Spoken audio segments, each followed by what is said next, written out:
Okay, सो आज हम लोग को बेसिकली पढ़ना था एक्सपेंडिचर्स के बारे में और रिसिप्ट्स के बारे में, जिसको हमने लास्ट टाइम थोड़ा सा पढ़ा भी था। कैपिटल एक्सपेंडिचर, रेवेन्यू एक्सपेंडिचर क्या होता है, किसको लिखा है। तो सबसे पहले हम लोग आज बात करेंगे इसकी एक्सपेंडिचर्स। ठीक है, व्हाट इज एक्सपेंडिचर? तो जब भी हमारे जेब से पैसा जाता है, जब भी हमारे जेब से पैसा जा रहा है, दैट इज कॉल्ड एक्सपेंडिचर। इसी को हम लोग क्या कहते हैं? एक्सपेंडिचर कहते हैं। क्लियर? और जब हम लोग बात कर रहे हैं क्या रिसिप्ट्स की, रिसिप्ट मतलब जब हमारे पास पैसा क्या हो रहा है, आ रहा है, तो उसको हम लोग क्या कह रहे हैं? रिसिप्ट कह रहे हैं। तो देखो, बिजनेस की बात करेंगे, बिजनेस में दो चीज होती है, एक एक्सपेंडिचर होता है और एक रिसिप्ट्स होता है।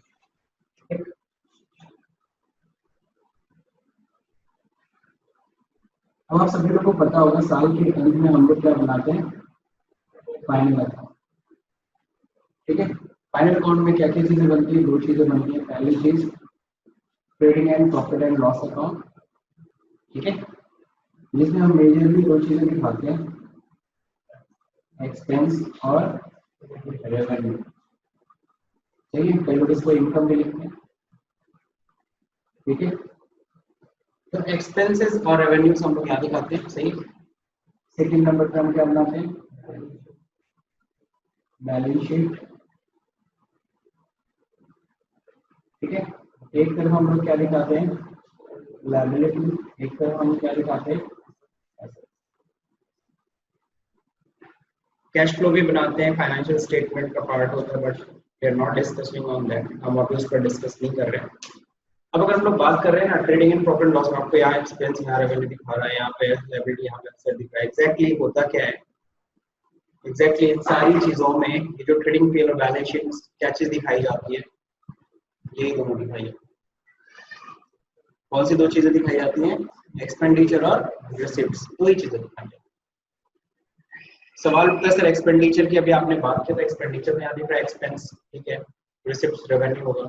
सर यहाँ तो नहीं लग रहा है, नहीं यहाँ पे भी।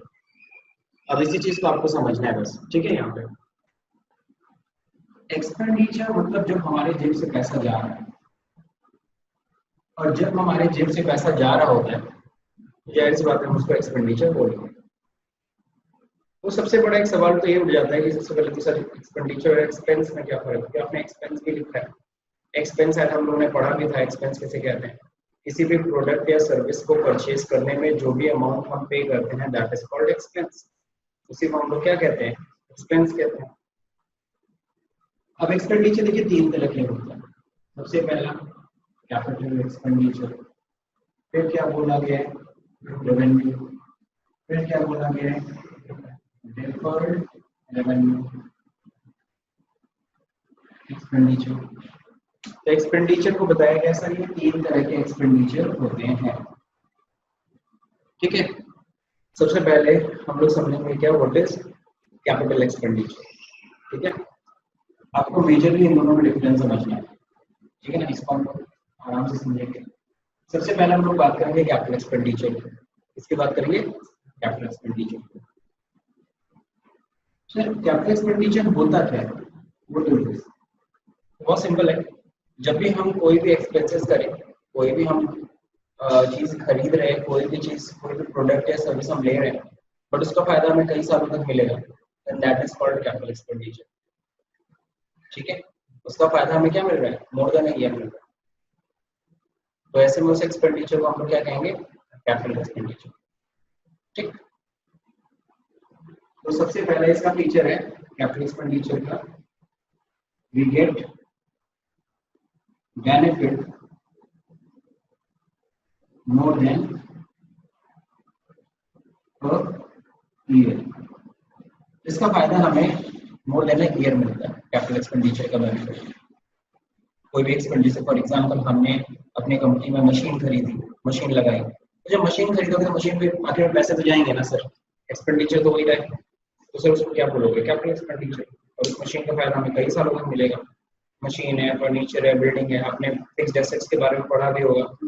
कोई भी एसेट्स, उसमें भी यही डेफिनेशन पड़ी थी कि ऐसी एसेट्स जो हमें कई सालों तक हमें रेवेन्यू कमाने में हमारी हेल्प करती है, उसे हम लोग क्या कहते हैं? Fixed assets. तो फिक्स्ड एसेट पे किया गया जो भी खर्चा है, उसको हम लोग क्या बोलेंगे, कैपिटल एक्सपेंडिचर। अब मशीन लेके आ रहे हो, मशीन को लाते समय भाड़ा दिए, तो जो भाड़ा भी दे रहे हो वो भी क्या है, वो भी कैपिटल एक्सपेंडिचर है। मशीन की कॉस्ट में क्या होगा, ऐड होगा कैपिटल एक्सपेंडिचर। जबकि वही अगर हम सेकंड रेवेन्यू की बात करें, ठीक है, रेवेन्यू एक्सपेंडिचर किसे कहते हैं, तो सर इसमें जो देखिए, we get benefit within a year, या फिर कह लो सेम ईयर, यानी जिस साल हम उसको खर्च करते हैं उसी साल उसका फायदा हम उठा लेते हैं। जिस साल हम उसको खर्च कर रहे हैं उसी साल हम उसका फायदा क्या कर रहे हैं, उठा ले। उसी को हम लोग क्या कहते हैं, रेवेन्यू एक्सपेंडिचर। तो दिस इज रेवेन्यू एक्सपेंडिचर। ठीक, कुछ समझ में आया। अब सर कौन से ऐसे खर्चे होते हैं जिसका फायदा हमें उसी समय मिल जाता है, जैसे हम बिजली का बिल दे रहे हैं, हम रेंट दे रहे हैं, हम टेलीफोन का बिल दे रहे हैं, बिल्कुल से हम अपने एम्प्लॉयज को सैलरी दे रहे हैं, जिस महीने के दूसरे महीने उसका फायदा उठा लेते हैं हम लोग, साल भर से ऊपर तो बात ही छोड़ देंगे। ठीक है, तो ये सब जितने भी खर्चे होते हैं इसको हम लोग क्या कहते हैं, इसको हम रेवेन्यू एक्सपेंडिचर कहते हैं, जो उसका फायदा हमें विद इन ईयर मिल जाएगा। ठीक, अब ये देखिए, इट इंक्रीज, ठीक है ना, और एड, ठीक है, ये क्या करता है, कैपिटल एक्सपेंडिचर हम जब करते हैं तो कहीं ना कहीं हमारी क्या हो रही है, इंक्रीज हो रही है क्या, हमारी कैपेसिटी, अर्निंग कैपेसिटी। जब हम कैपिटल एक्सपेंडिचर करते हैं ना तो हमारी अर्निंग कैपेसिटी बढ़ती है, ठीक है ना, it increase the earning capacity of business. समझ रहे हो, जब हम कैपिटल एक्सपेंडिचर करते हैं इससे हमारी अर्निंग कैपेसिटी बढ़ती है। जैसे मान लो तुम गाड़ी चलवाते हो, तो पहले एक गाड़ी चला रहे थे, अब तुमने क्या किया, एक और गाड़ी ली, ठीक है, उससे क्या हुआ, हमारी अर्निंग कैपेसिटी क्या हो गई, बढ़ गई। ठीक है, तो जब भी कोई भी ऐसा खर्चा कर रहे हो जिससे तुम्हारी अर्निंग कैपेसिटी, कमाने की क्षमता क्या हो, बढ़े, कमाने की क्या हो, कैपेसिटी बढ़े। जैसे फॉर एग्जांपल और भी ले सकते हो, जैसे तुमने अपने गाड़ी को पेट्रोल इंजन से डीजल इंजन में कन्वर्ट करा है, फिर आज के समय में तो फायदा नहीं है, आजकल तो डीजल भी सेम रेट लगभग हो गया है। खैर, मान लीजिए आप उसको क्या करते हो, मान लो उसको एलपीजी में कन्वर्ट कराते हो या सीएनजी में कन्वर्ट कराते हो, उसका खर्चा कम पड़ता है। तो आप बताइए, आपने अपनी कार को क्या किया, आपने अपनी कार को डीजल इंजन से कन्वर्ट करके एलपीजी सिलेंडर या फिर कह लो क्या सीएनजी में कन्वर्ट करें, सीएनजी कर दिया, उसमें खर्चे आएंगे कि नहीं आएंगे, तो खर्चा बताइए क्या है, कैपिटल एक्सपेंडिचर की रेवेन्यू में कैपिटल एक्सपेंडिचर, तो उसका फायदा आपको कई सालों तक मिलने वाला है। तो कोई भी अगर ऐसा आप खर्च करते हो जिससे तुम्हारी अर्निंग कैपेसिटी बढ़ जाए, क्योंकि खर्चे कम होंगे, अब जब खर्चे कम होंगे तो क्या होगा, इनकम ऑटोमेटिकली क्या होनी है आपकी, बढ़नी है। ठीक है, क्या हो गया, कोई दिक्कत,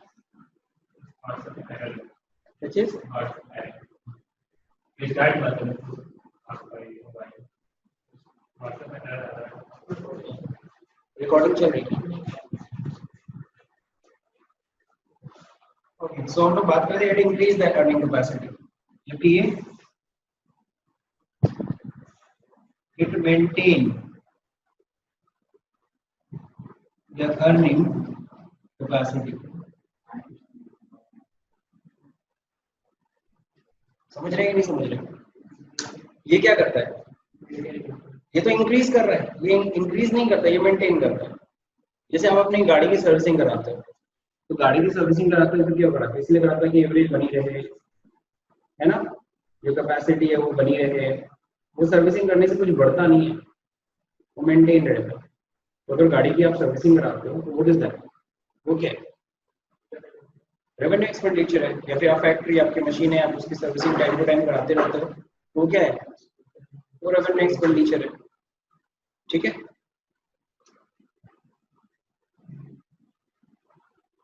इट क्रिएट रेवेन्यू एक्सपेंडिचर। जब हम कैपिटल एक्सपेंडिचर करते हैं तो उसके बाद हम रेवेन्यू एक्सपेंडिचर क्रिएट होता है। नहीं समझे? रेवेन्यू एक्सपेंडिचर फॉर एग्जांपल तुमने मशीन खरीदी तो पहले कैपिटल एक्सपेंडिचर किया, सबसे पहले क्या हुआ? कैपिटल एक्सपेंडिचर हुआ। देन क्या होता है, या फिर इसको ऐसे लिख सकते हैं हम लोग, रेवेन्यू एक्सपेंडिचर की जगह हम लोग ये लिखते हैं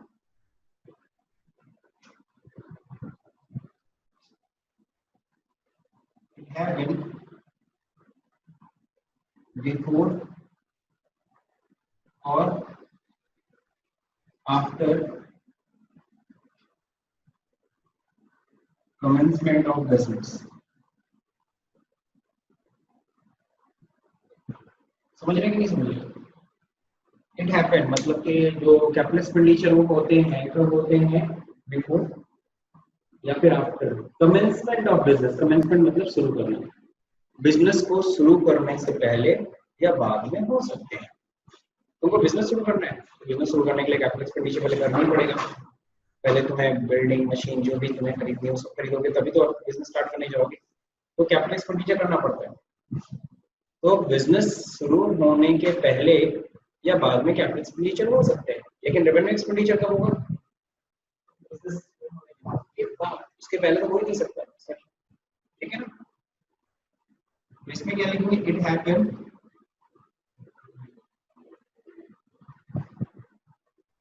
आफ्टर commencement of business। यहाँ तक बात समझ में आई? कहीं में दिक्कत?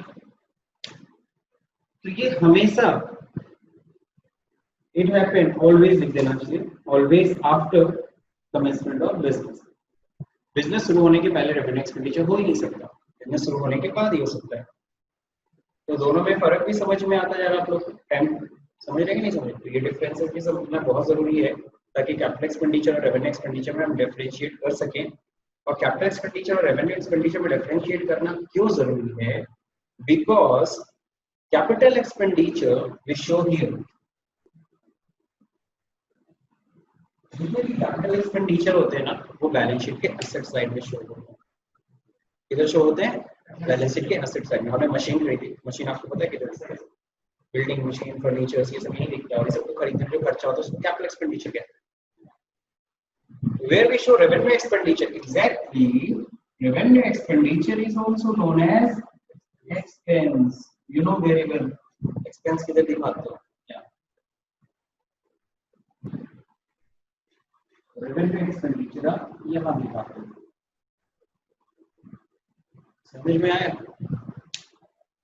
अब क्लियर हुआ कि क्यों हमें रेवेन्यू एक्सपेंडिचर और कैपिटल एक्सपेंडिचर रेवेन्यू एक्सपेंडिचर में डिफरेंशिएट करना क्यों सीखना है? ये बहुत जरूरी है। भाई लेबर चार्ज हम दे रहे हैं, labour charge normally labour charge हो गया तो हम लोग सोचते हैं तो रेवेन्यू एक्सपेंडिचर, लेकिन वही लेबर चार्ज मशीन को इंस्टॉल करने में लगा है तो वो लेबर चार्ज रेवेन्यू एक्सपेंडिचर नहीं है, वो कैपिटल है, वो मशीन में जाके जोड़ो, ठीक है? अगर सर्विसिंग का कॉस्ट है कि नहीं है? अगर मेजर सर्विसिंग होता है, नॉर्मली मेजर सर्विसिंग का मतलब थोड़ा सा चेंज हो जाता है। मेजर सर्विसिंग जैसे ओवरहॉलिंग क्या, और इससे क्या होता है? मशीन की लाइफ क्या हो जाती है? थोड़ी बढ़ जाती है। और जब मशीन की लाइफ बढ़ गई, कोई भी एक्सपेंडिचर किया जिसकी वजह से मशीन की लाइफ बढ़ गई, जहां मशीन 10 साल काम करती है वो 12 साल काम करेगी, सर 2 साल बढ़ जाएगी उसकी life. So what is that? क्या कैसा खर्चा है उसका? Capital expenditure. क्लियर है? इसे आप क्लिक कर लीजिए ताकि मैं फिर आगे के डिफरेंसेस बताऊंगा। ओके, ये डिफरेंसेस हो गए, हम आगे बात करेंगे। देन हम लोग लिखेंगे capital expenditure generate revenue expenditure. समझ रहे? कैपिटल एक्सपेंडिचर रेवेन्यू एक्सपेंडिचर को जनरेट करता है, लेकिन रेवेन्यू एक्सपेंडिचर कैपिटल एक्सपेंडिचर को जनरेट नहीं करता। Revenue expenditure does not generate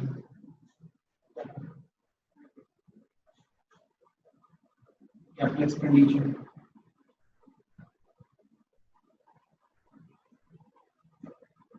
सही कि नहीं सही?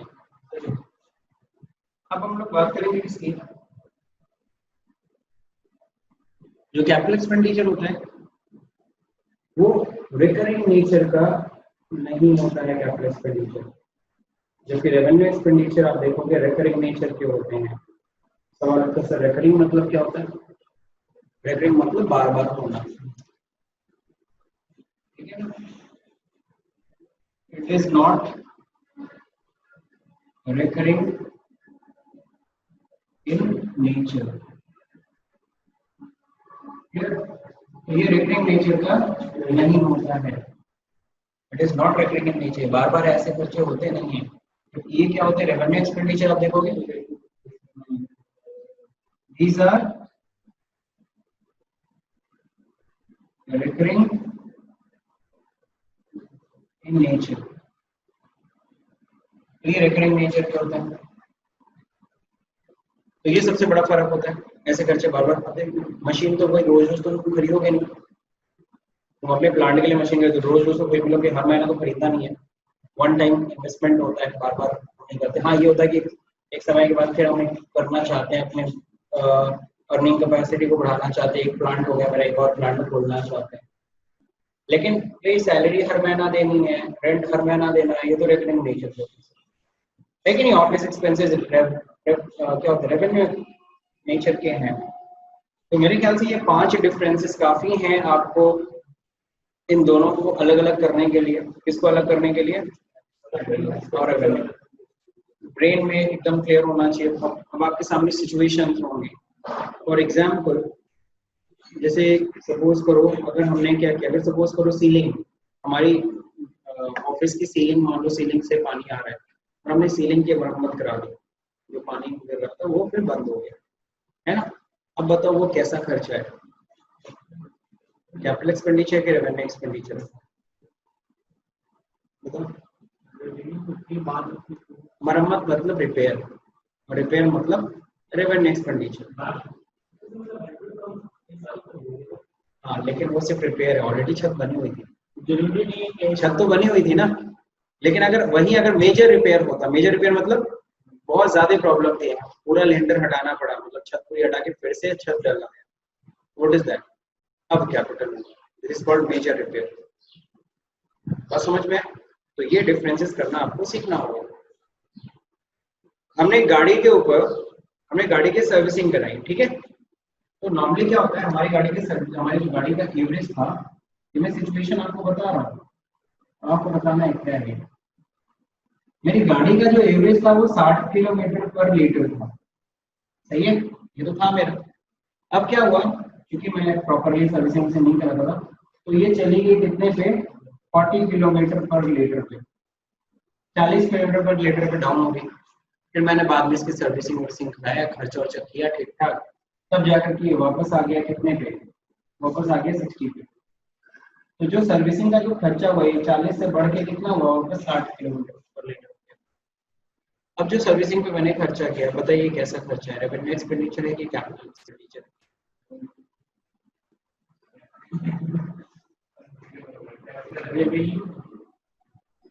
क्यों? रेवेन्यू की बात फिर हो सकता है, ये रेवेन्यू ही है, कैपिटल नहीं है, क्योंकि ऑलरेडी आपकी मशीन की कैपेसिटी थी 60 किलोमीटर पर लीटर की, ऑलरेडी थी ना। मैंने इसलिए तो पूरी स्टोरी सुनाई है कि मेरा 60 किलोमीटर पर लीटर था, फिर डाउन हो गया था, फिर रिपेयर कराया, तब जाके वापस वापस 60 किलोमीटर पे आ गया। लेकिन अगर मैंने ये जो खर्चा किया होता और इससे चली जाती कितने पे? 65 किलोमीटर पर लीटर, अब आपकी रनिंग कैपेसिटी बढ़ गई। अब जो रिपेयरिंग पे है, जो भी आपने सर्विसिंग पे खर्च किया, अब वो कैपिटल में डालना है, रेवेन्यू में मत डालना। बोलिए मतलब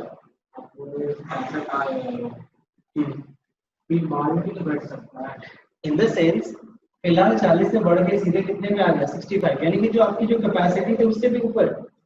अगर आपकी कैपेसिटी से ऊपर चली जाती है, तो कई लोग नहीं कहता अपनी गाड़ी का, और वो सब मैकेनिक कहते हैं हाँ ठीक है बढ़ा देंगे, एक पिस्टन लगाएंगे या जो भी लगाएंगे हो जाएगा। तो जो जैसा भी वो कैसा खर्चा हो गया, वो कैपिटल एक्सपेंडिचर, क्योंकि इससे तुम्हारी अर्निंग कैपेसिटी बढ़ जाएगी, अब तुम्हारे खर्चे क्या हो जाएंगे? रिड्यूस हो जाएंगे। तो बड़ी बारीकी से आपको देखना पड़ेगा। चलो एक और एग्जांपल लेते हैं। आप सभी को पता है ब्रिज ब्रिज बनते हैं, पुल बनते हैं, निर्माण होता है। जो मान लो ये ब्रिज बन रहा है, तो ये जो ब्रिज बन रहा है ना, अब जाहिर सी बात है इसको बनाने में जाहिर सी बात है समय लगता है, 2 साल 3 साल लग जाते हैं। अब क्या है, हमने टेम्परेरी कंस्ट्रक्शन कराया। कैसे कंस्ट्रक्शन कराया? जहाँ पे लेबर मजदूर सब रहेंगे जब तक ये पुल निर्माण नहीं हो जाता। ठीक है ना, तो इसको बनाने में खर्चा आएगा कि नहीं आएगा? बनाने में खर्चा है। फिर जब पुल बन गया, 2 साल कंप्लीट हो गया, जितना भी समय लगा कंप्लीट हो गया, फिर इसको हमने ध्वस्त कर दिया, है ना, डिमोलाइज कर दिया, हटा दिया, तो उसके भी खर्चा आया होगा, तोड़वाने में भी खर्चा आएगा। तो सर जी उसको बनाने और तोड़ने में भी जो खर्चा आया, आप बताइए वो खर्चा कैसा था? कैपिटल है कि रेवेन्यू? कैसे कैपिटल? चलो ठीक है, मान लेते हैं 9 महीने में ही कंप्लीट हो गया, तो या 10 महीने में ही कंप्लीट हो गया कंस्ट्रक्शन, बताओ। अब यहाँ टाइम पीरियड का मत ध्यान देना। द थिंग इज दैट, अब ये सोचो, मैं अगर कॉन्ट्रैक्टर हूँ या मैं जो भी खर्चा कर रहा हूँ, मैं इस पुल की कॉस्ट में इसकी कॉस्ट को शामिल करूंगा कि नहीं करूंगा? अगर पुल की कॉस्ट में वो कॉस्ट अगर शामिल हो रही तो वो कैपिटल है कि रेवेन्यू है? नहीं समझे? सिर्फ एक पैरामीटर को ध्यान में रख करके तुम कैपिटल और रेवेन्यू को डिफरेंशिएट नहीं कर सकते, तो वहां पे थोड़ा सा प्रॉब्लम आएगी, ध्यान देना। तुमको सारे लॉजिक्स पे ध्यान देना होगा।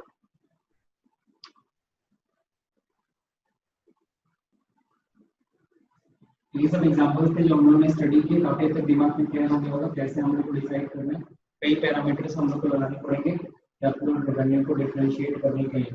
आइदर सर मान लेते हैं कैपिटल की जगह हमने गलती से उसको रेवेन्यू मान लिया, तो मशीन इंस्टॉल कराई थी उसका खर्चा हमने गलती से टीएल में दिखा दिया खर्चे में, या कोई रेवेन्यू एक्सपेंडिचर था उसको गलती से हमने कैपिटल मान लिया, क्या गलती होगी सर? क्या दिक्कत हो जाएगी सर? बहुत बड़ी दिक्कत हो जाएगी। आपका सीधे प्रॉफिट इफेक्ट होगा, आपका सीधे सीधे क्या इफेक्ट होगा? आपका प्रॉफिटेबिलिटी इफेक्ट हो जाएगी सर, बहुत बड़ी मिस्टेक होगी। सो सर इसीलिए अभी मैं गोल्डन रूल भी नहीं पढ़ा है, टाइप ऑफ अकाउंट भी नहीं पढ़ा है, उससे पहले मैं इसको पढ़ा रहा हूँ, इसीलिए पढ़ाया जाता है। ठीक है, अब जरा समान सब ये तो हो गया सर एक्सपेंडिचर्स के बारे में, आपने ये कंप्लीट कर दिया। इसके क्लिक करनी है तो क्लिक कर दो। ओके नाउ अब हम लोग को डेफर्ड को समझना। Now what is deferred revenue expenditure? नाम से पता चल रहा है, ठीक है तो ये रेवेन्यू और रेवेन्यू एक्सपेंडिचर भी पढ़ा, जो खर्चा किया उसका फायदा सेम ईयर में हमें मिल गया, उसी को हम लोग क्या कहते हैं? Revenue expenditure. अब सॉल्व होता है डेफर्ड रेवेन्यू क्या होता है? तो रेवेन्यू नेचर का ही खर्चा, बट उसको हमने इस तरह से कर दिया कि उसका भी फायदा हमें कई सालों तक मिलने लगे, उसी को हम लोग क्या कहते हैं? Deferred revenue. ठीक है, जैसे आपने एडवर्टीजमेंट कैंपेन चलाया, एडवर्टीजमेंट चलाया, अब मैंने मान लो बहुत ज्यादा देखा जाने वाला चैनल है, या फिर कपिल शर्मा शो है, एक शो बहुत ज्यादा चलता है प्राइम टाइम पे, है ना, या जो भी टाइम मैं चाहता हूँ उसमें मेरी कंपनी का ऐड आता है ना, हालांकि उसको तो रेगुलर पेमेंट करना पड़ता है, लेकिन मान लो मैंने अगर कह दिया कि तो जब तक ये सीरियल चलेगा, जब तक ये प्रोग्राम चलेगा, प्रोग्राम चाहे चेंज हो जाए, मेरे को ये टाइम चाहिए, मैंने साल भर नहीं, मैंने 2 साल 3 साल का मैंने उसका पेमेंट आज ही कर दिया। बात समझेगी नहीं सर? मेरे एड्स उसमें आते रहने चाहिए। अब बताइए सर एक कैसा खर्च है? एडवर्टीजमेंट तो नॉर्मली क्या होता है? रेवेन्यू नेचर का होता है, बट आपने अगर 3 साल का पेमेंट आज ही कर दिया sir, what is that? Capital expenditure. Capital expenditure दिख रहा है, लेकिन कैपिटल नहीं बोल सकते उसे, कैपिटल बोल ही नहीं सकते। बात समझे नहीं समझे? तो सर वो है क्या सर? वो रेवेन्यू नेचर का है। अगर रेवेन्यू नेचर का कोई खर्चा तुम्हें दिख रहा है और वो तुम्हें दिख रहा है वो कैपिटल जैसा कुछ बिहेव कर रहा है, तो सर उसको कैपिटल मत बोलने लगा, उसको क्या बोलना? Deferred revenue. उसको क्या बोलना? Deferred revenue. जैसे मैंने तुमको एक एग्जांपल दिया था कि मान लो मैंने गोरखनाथ ब्रिज के ऊपर मैंने अपनी एक होर्डिंग लगवा दी है ना, है ना, एक होर्डिंग लगवा दी। अब न्यू ईयर होर्डिंग लगवा दी, मैंने कहा 5 साल तक यहीं पड़ा रहेगा, और उसका उन्होंने बोला सर 5 लाख रुपए यहाँ पे मैंने पे भी कर दिया, 5 लाख 5 साल का मैंने पेमेंट कर दिया। अब सबको पता है, अब यहाँ पे क्या करना पड़ेगा? अब हम जब अकाउंटिंग करेंगे, जो हमने पेमेंट किया हम एक्सपेंस में भी दिखाएंगे, उसको एसेट में भी दिखाएंगे। ठीक है, कैसे? फर्स्ट ईयर जरा समझिएगा, इसको अच्छे से समझ लीजिए ताकि डेफर्ड रेवेन्यू एकदम दिमाग में पानी की तरह क्लियर रहे। ठीक है, पानी की तरह की स्प्राइट की तरह, जैसे व्हाटएवर, है ना। आगे देखो, अब देखो सबसे पहले हमने कितना पेमेंट किया 5 साल का, 5 लाख रुपए हमने पेमेंट किया। कितने साल का है? 5 ईयर का। तो आज हम लोग खर्चे में कितना दिखाएंगे? 1 लाख। ये क्या हुआ? इसको हम लोग बोलेंगे रेवेन्यू एक्सपेंडिचर। सही है कि नहीं सही है? ये रेवेन्यू एक्सपेंडिचर हो गया, उसी साल दिखाएंगे उसका फायदा। बाकी 4 ईयर, चूंकि देखो 5 साल में 5 लाख का फायदा मिलेगा। आपने मैचिंग कंसेप्ट पढ़ा था। मैचिंग कंसेप्ट क्या कहता है? जिस साल का खर्चा उसी साल दिखाओ। हम अगर इस साल पूरा 5 लाख रुपए खर्च दिखा देते हैं तो ये गलत होगा, हमारी प्रॉफिट अफेक्ट कर जाएगी। तो सॉल्व तो 1 ही लाख इस साल का खर्चा, तो इस साल 1 ही लाख रुपए दिखाएंगे। बाकी 4 लाख एसेट साइड में दिखाएंगे। सर एसेट साइड में दिखा रहे हैं और आपने बताया था कि एसेट साइड में कैपिटल एक्सपेंडिचर दिखाई जाती है। अब यहाँ पे एक और चीज ध्यान रखना, इसको कैपिटल एक्सपेंडिचर दिखाई जाती है, एक डेफर्ड रेवेन्यू भी यही दिखाया जाता है। ठीक है, तो डेफर्ड रेवेन्यू एक्सपेंडिचर भी यही दिखाया जाता है। ठीक है, एसेट साइड उसके लिए एक हेड बनाते हैं हम लोग, अगर आप लोगों ने अकाउंट्स पढ़ा होगा, मिसलेनियस एक्सपेंडिचर ब्रैकेट में एसेट। ठीक है, ये वही है, इसको उसमें दिखाना पड़ेगा। इसमें ये हो गया deferred revenue expenditure. Clear? Sir second year फिर आएगा, सेकेंड ईयर में फिर आप 1 लाख रुपए खर्च कर दिखाओगे। अब यहाँ कितना रह जाएगा? फिर थर्ड ईयर आएगा,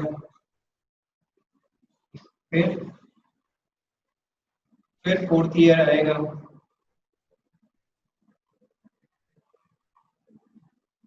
फिर फिफ्थ ईयर आएगा।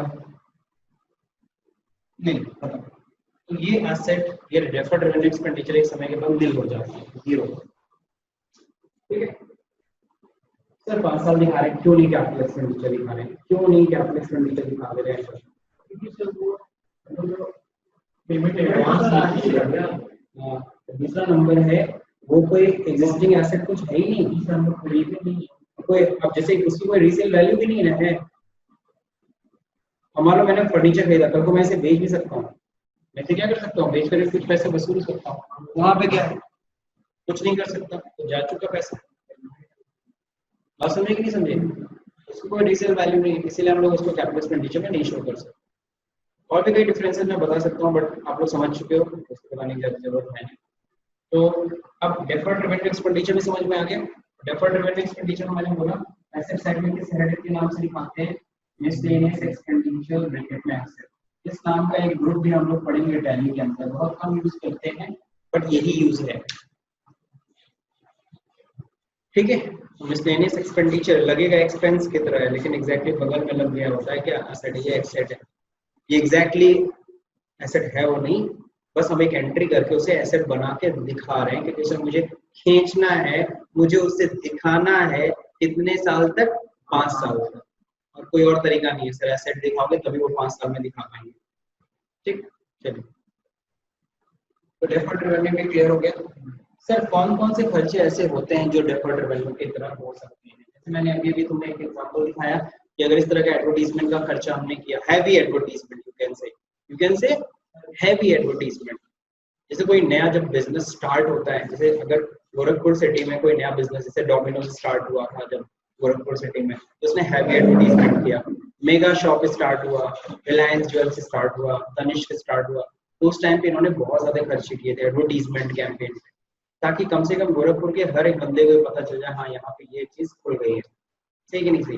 वो नॉर्मल एडवर्टाइजमेंट नहीं होती, क्योंकि वैसा खर्चा, वैसा एडवर्टाइजमेंट हर साल हम नहीं करते। तो उस खर्चे जो हैवी एडवर्टाइजमेंट है, that is also deferred revenue, इसको भी हम कई साल में डिस्ट्रीब्यूट कर देते हैं। इनॉग्रेशन एक्सपेंसेस, जब हम इनॉग्रेट करते हैं कोई भी बिजनेस को, तो इनॉग्रेशन में हम खर्चे करते हैं अच्छे खासे, उसका भी खर्चा हम कई सालों में दिखाते हैं। कितने साल में से? 5 ईयर।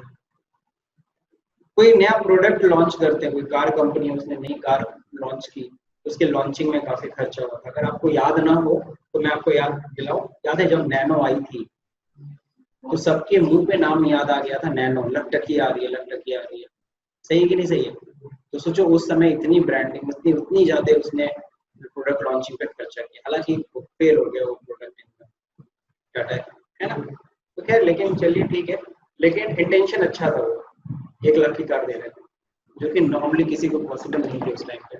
खैर तो बात समझ में आ गई सब लोगों को। तो product launching expenses, inauguration expenses, heavy advertisement expenses, these are deferred revenue expenses. ठीक है, काफी इसको तो क्लिक करने की जरूरत नहीं है। तो इसमें ये बढ़ गया आपका डेफर्ड रेवेन्यू एक्सपेंडिचर की दरी दिखाते हैं। ठीक, अब आप लोग बात करेंगे किसकी, अब रिसिप्ट्स की बात कर लीजिए। अब इनकम और लायबिलिटी दिखानी है तो अब हम किसकी बात करेंगे, रिसिप्ट। ठीक है, अब रिसिप्ट सिर्फ दो ही तरह की है, इसमें कोई डेफर्ड पार्ट नहीं है, सिंपल है। एक क्या होता है कैपिटल रिसिप्ट, एक होता है क्या रेवेन्यू रिसिप्ट। पैसा आ रहा है सर, खर्चा करेंगे पैसा आएगा, भी आएगा तो उसका हम रिसिप्ट कहते हैं। चाहे जितना भी पैसा जैसे भी आ रहा है, कोई भी सोर्स हो कैसे भी आ रहा है sir, that is called receipt. ठीक है, नाउ व्हाट इज, सबसे पहले रेवेन्यू रिसिप्ट्स डिस्कस कर लेते हैं। What is revenue receipts? Revenue receipts किसे कहते हैं? रेवेन्यू रिसिप्ट सिंपल सी बात है, जो हम बिजनेस कर रहे हैं, जो हम बिजनेस कर रहे हैं उस बिजनेस को करने से जो हमें रिसिप्ट्स आ रही है, जो पैसे आ रहे हैं, उसको हम लोग क्या कहते हैं, रेवेन्यू रिसिप्ट्स। जैसे हम गुड्स सेल कर रहे हैं, तो गुड्स सेल करने से जो पैसा आ रहा है वो हमारे लिए क्या है, वो रेवेन्यू रिसिप्ट्स है। मैं प्रोफेशनल हूँ, मैं फीस लेता हूँ, मेरे लिए वो फीस क्या है, रेवेन्यू रिसिप्ट है।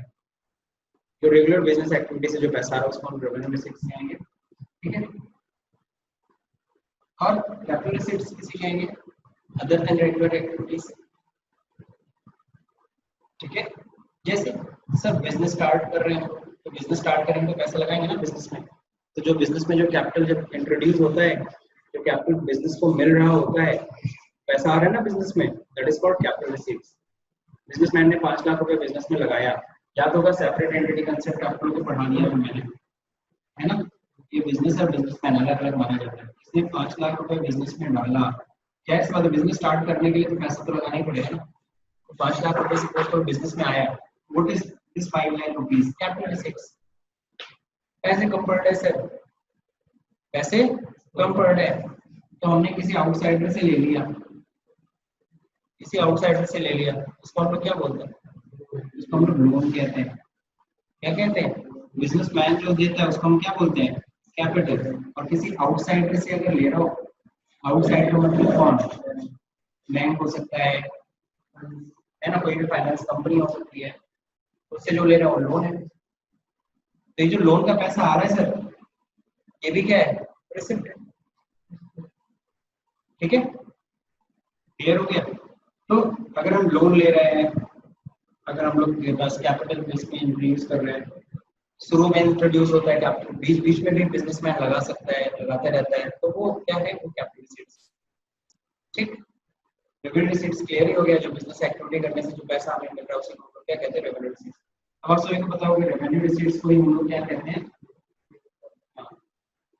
इनकम दिखाते हैं। हम यहाँ शो कर रहे हैं, तो जितने भी रेवेन्यू रिसिप्ट है नाम से ही क्लियर है, इधर दिखाएंगे हम लोग, इधर कैपिटल रिसिप्ट,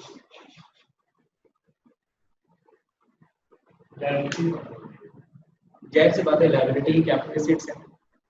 कैपिटल भी लायबिलिटी की साइड में ही तो दिखाते हो, कैपिटल भी तो एक तरह की लायबिलिटी है, क्योंकि बिजनेस और बिजनेसमैन दोनों क्या है, अलग है। बिजनेस के पॉइंट ऑफ व्यू से सोचें तो बिजनेस से बिजनेसमैन से लिया तो कैपिटल तक की लायबिलिटी, कैपिटल नाम की लायबिलिटी आई, आउटसाइडर से लिया तो दोनों नाम की लायबिलिटी है। ठीक, तो ये हो गया आपकी कैपिटल रिसिप्ट्स। तो अब समझ में आ गया कैपिटल रेवेन्यू में डिफरेंस करना क्यों सही, क्यों जरूरी है, क्योंकि उससे सीधा सीधा हमारा फाइनेंशियल स्टेटमेंट जुड़ा हुआ है। और अगर हमने यहाँ गलती की तो इसको समझने में, तो हमारा सीधा सीधा ये फाइनल रिपोर्ट जो हम समरी बनाते हैं वो समरी हमारी अफेक्ट हो जाएगी। So it is most important to understand capital expenditure and revenue expenditure. Clear, complete. Click कर लीजिए तो वो वाला जो पिक्चर है ये आ जाए, ठीक है, ये नोट्स में आ जाए। इसके बाद फिर आगे बढ़ते हैं।